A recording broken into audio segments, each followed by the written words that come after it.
Welcome to the Chemistry, Biology and Math Revision Hub. Today we're doing the Pearson Edexcel International A-Level, Chemistry Unit 3 for January 2024. Let's begin with the first question. In question 1, they say this question is about the hormone testosterone, the structure of which is shown. So this is the structure of the hormone. We have 3 functional groups. There is the first functional group. This is going to be a ketone. There is a carbon-carbon double bond, and then we have an alcohol here.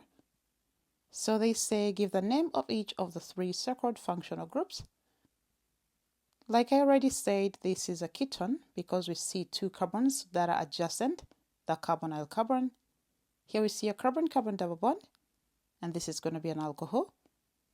So those were the possible answers here. In part B, describe a chemical test and the expected positive result for both functional group 2 and functional group 3. So remember, functional group 2 was a carbon-carbon double bond, meaning we can use bromine water, and the result is the bromine water is going to change color from orange to colorless. And functional group 3 was an alcohol. Since it's OH group, we test it using PCO5, and we'll observe misty fumes because HCl gas is going to be produced. We could also use sodium. When we use sodium, bubbling is going to occur because hydrogen gas is going to be produced. In part C, in a mass spectrometer, the molecular ion formed can break apart into smaller fragments. One way the molecular ion can fragment is shown. This is the fragmentation here. This is the whole molecule, and it can fragment at this point. So the first part says deduce the mass to charge ratio of the fragment shown by the unshaded area, assuming it forms a singly charged ion. So here I placed some carbons. If I take you back, I'm going to delete what I wrote there so that you can see the structure, how initially it was. This is how it was. So I've placed some carbons as well as the corresponding hydrogens to make it easier for us to see. So here I placed 1, 2, 3, 4, 5, 6 carbons. The corresponding hydrogens are 1, 2, 3, 4, 5, 6, 7, 8. And there is 1 oxygen here. So that is going to be carbon 6 hydrogen 8 oxygen with an MR which is 96. So this answer is going to be 96. And next they say when molecular ions fragment, they form a smaller ion and another type of particle. Step the other type of particle. They form a free radical. So it can be a molecular ion as well as a radical. So the answer here should be a radical. So this brings us to the end of question 1. Let's continue to question 2. In question 2, an experiment was carried out to determine the concentration of citric acid in lemon juice using a titration. 3 students used the following procedure. So in the procedure, there is step 1, they say add 24 grams of lemon juice to a 250 centimeters cubed volumetric flask. In step 2, make up the volume of the lemon juice to 250 centimeters cubed using the ionized water and mix thoroughly. In step 3, pipette 25 centimeters cubed of the diluted lemon juice into a conical flask and add a few drops of phenolphthalein indicator. Then in step 4, titrate the diluted lemon juice with standard sodium hydroxide of concentration 0.103 mol per decimeter cubed. So this is the table of the results that were obtained. We can see there is a rough titer, there is titer 1, titer 2, and titer 3. They said draw a circle around the concordant results in the table. You can see I tried to calculate the differences between the different values or different titer values. The difference between this one and that is 0.4. Between that and that is 0.3. Between this and that is 0.1. Between that and that is 0.5. And between that and that is 0.4. So we can see the rough titer and titer 3 are not concordant. The rough titer and titer 1 are not concordant because the difference between the results is greater than plus or minus 0.2. This one here is not concordant. The 2 are not concordant. Those are not. The only concordant results are the ones we see here that have a difference of 0.1. So the circled results are this one and this one. And next they say calculate the mean titer using your answer from A. To calculate the mean titer, we use concordant results. Since they are 2, I just added that plus that and divided by 2, and my answer was 24.25 centimeters cubed. In part C, the equation for the reaction between citric acid and sodium hydroxide solution is shown. So this is the equation. There's a steady color change that occurs at the end point of this titration. In this titration, we're going to begin with lemon juice, so the indicator is going to be in lemon juice, meaning it's going to be in acid, and it's going to be colorless. At the end of the titration, since this is going to be in the burette, the end color is going to be a pale pink color because the phenolphthalein indicator will be in an alkaline solution or slightly alkaline solution. Next, they say calculate the percentage by mass of citric acid in the lemon juice using your mean titer from B. Give your answer to two significant figures. So they've given the concentration of sodium hydroxide as well as the MR of citric acid.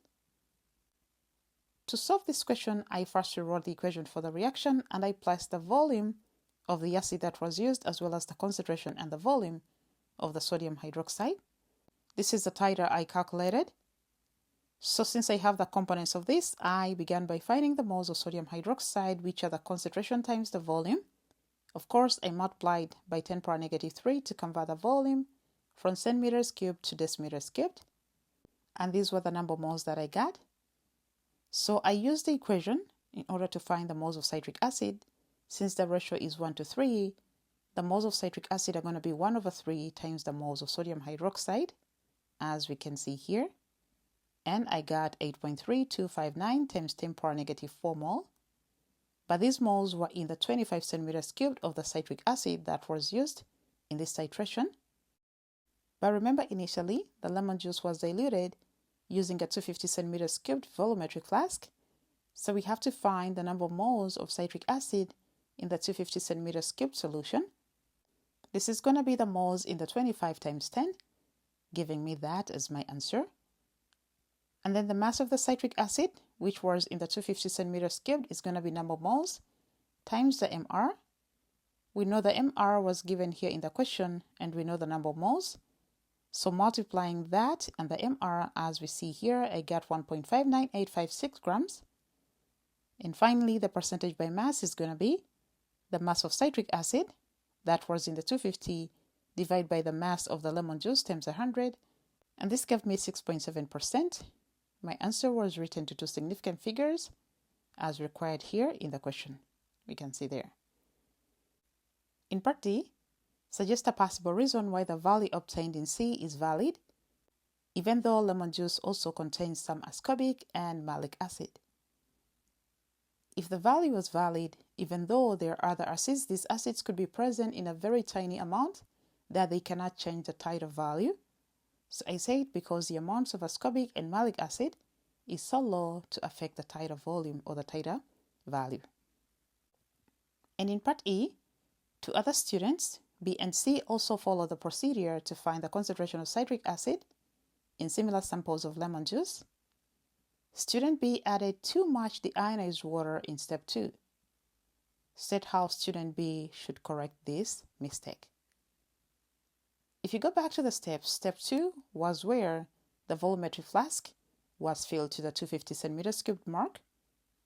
So there is no other way the student could correct this except to pour away the solution and then rewash the volumetric flask, add fresh lemon juice, and then fill up to 250 centimeters cubed with the ionized water.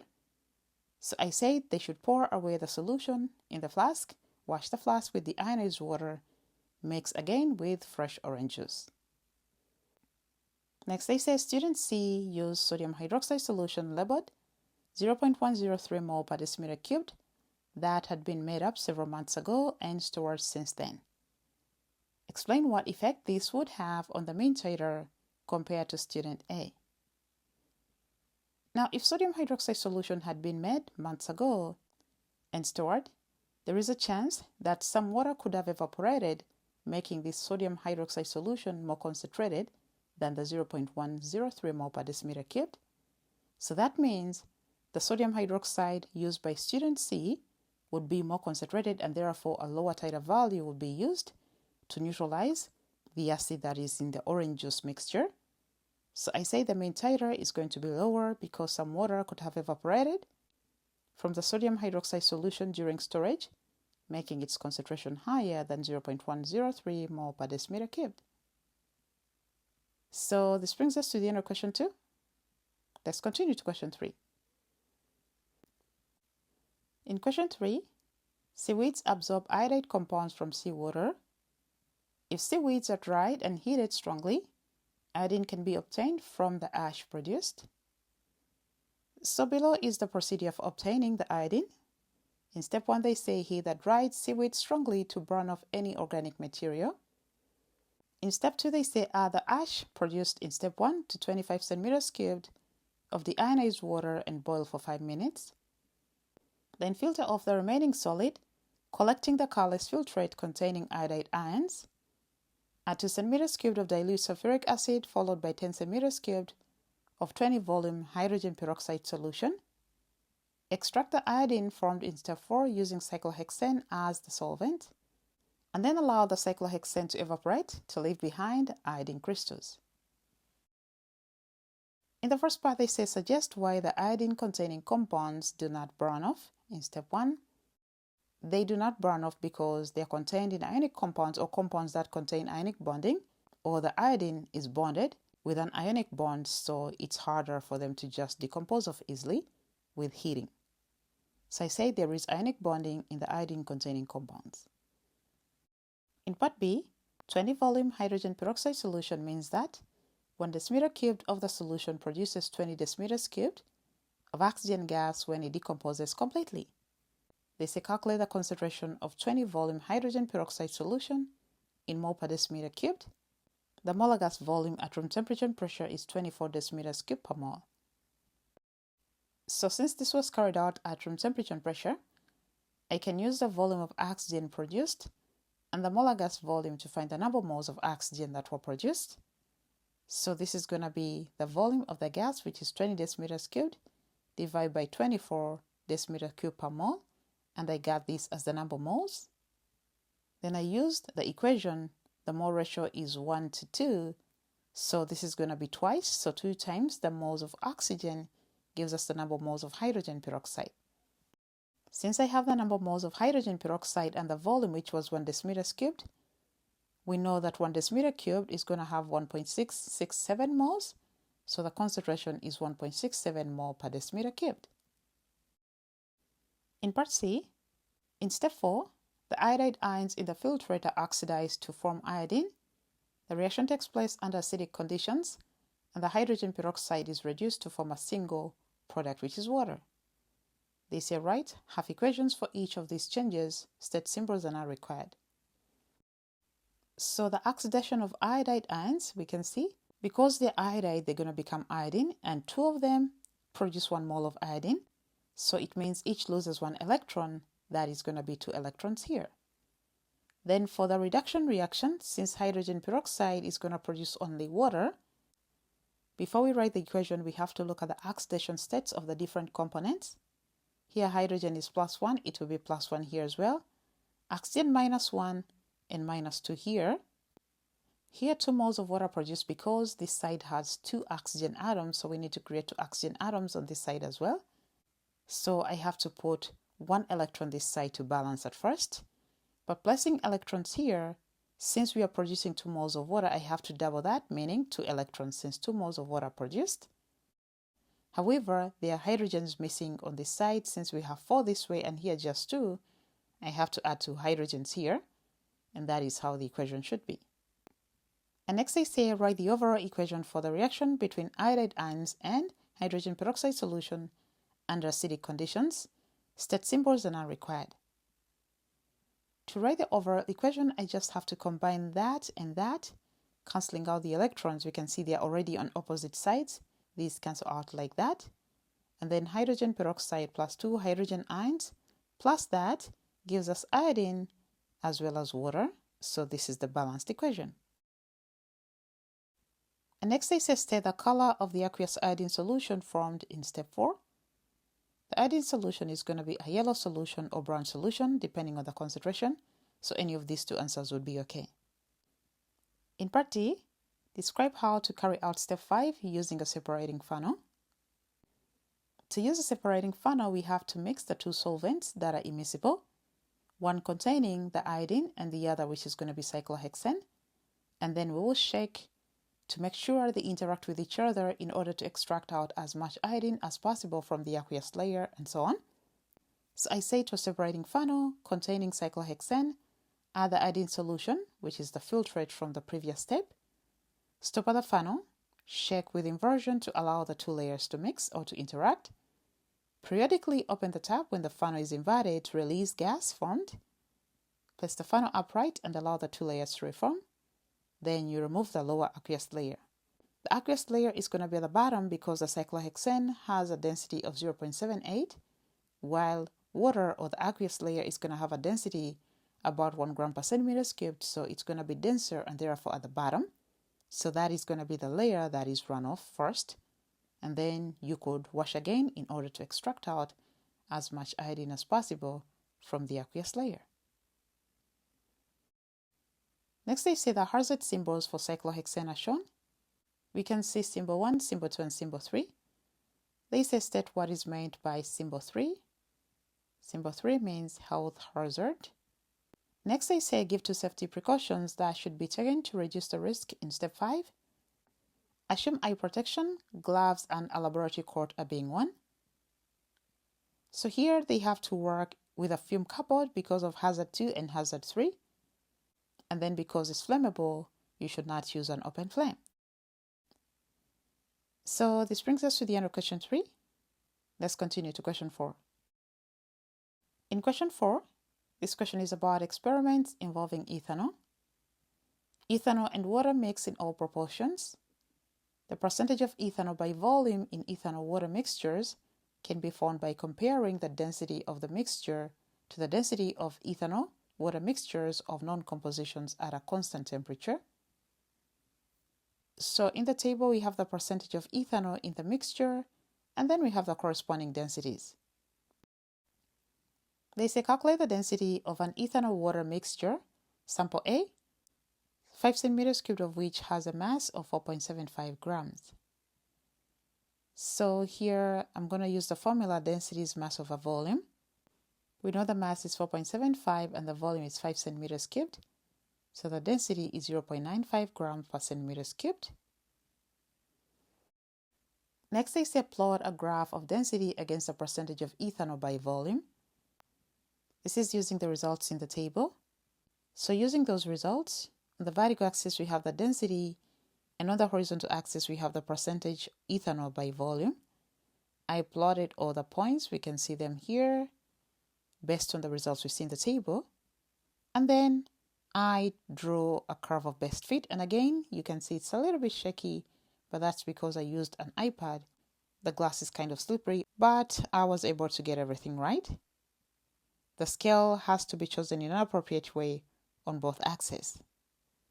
So they say determine the percentage of ethanol by volume in sample A using your answer to A1 and the graph in A2 show the working. If I take you back, here the density is 0.95 grams per centimeters cubed. So coming to that, we can see this, and it corresponds down here to 38.5. So at a density of 0.95 grams per centimeters cubed, the percentage is going to be 38.5%, which we can see here as the answer. In part B, ethanol can be prepared by heating ethanol with acidified sodium dichromate 6 in the apparatus shown.